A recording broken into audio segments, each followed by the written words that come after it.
But then see how it got hijacked. See how it got hijacked. And I'm sure the reason why vested interests. Yes, everywhere. Political consideration.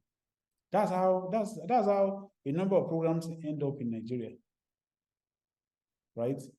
It's always vested interest. No, see, it's not only in Nigeria, it's everywhere.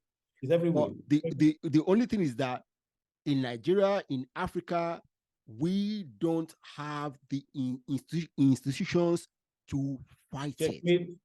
Yes.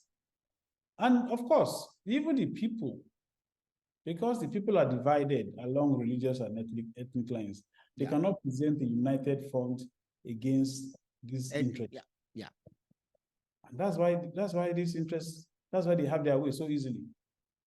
And that's why they will make sure that the younger generation are not educated properly to stand back and say, no, you can't do this because this is not to my interest. You see, so man, it's a very complicated country to run.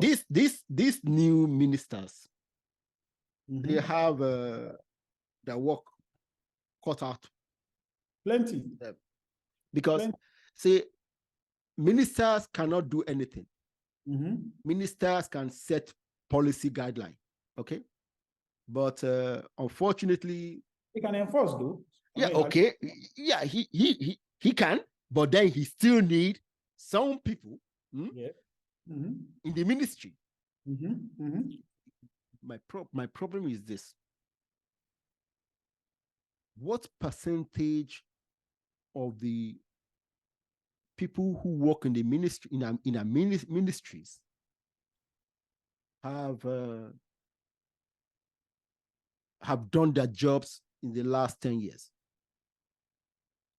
Very low. Okay. See, this is the issue. A very straightforward answer. This is the issue.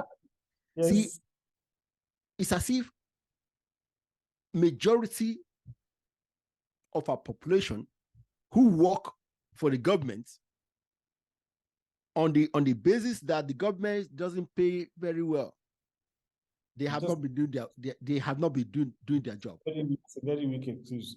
The government is not doing well. That's what they say. And find something else to do. Okay. See, for me, if the government is not paying it very well, cool. Write your letter of resignation, hand it in, and go. But even if the government is not paying it very well, you want to remain, please do the job. Come to work on time. Yes. Do the job you are supposed to do and leave on time. Yes. Yes. We have a large population of our employees under the government who do not do anything. Yeah.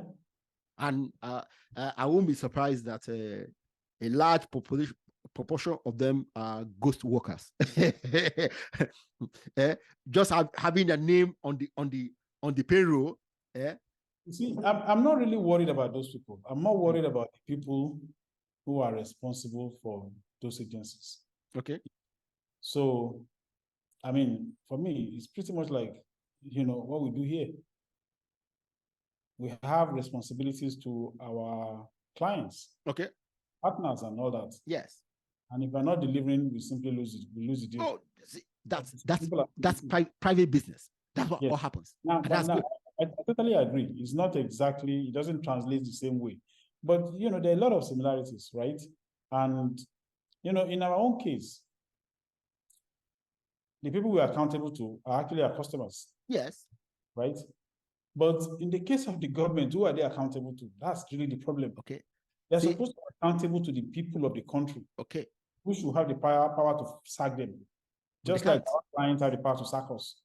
But they can't, because there's no direct, how do I put it?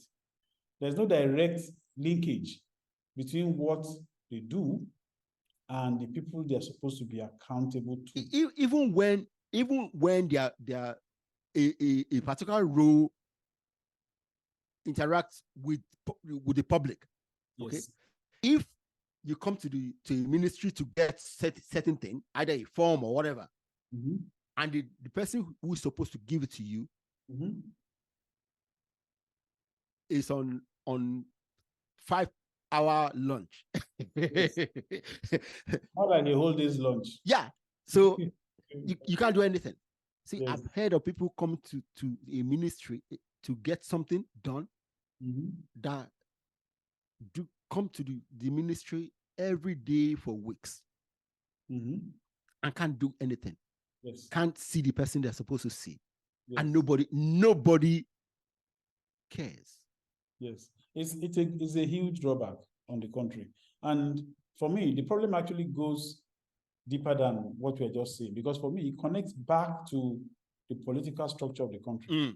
Right? So when you see an agency that is not accountable to the people, you know there's some dysfunctionality there, because ordinarily, like we have in the private sector, if I don't deliver a good job, my customers I won't pay you.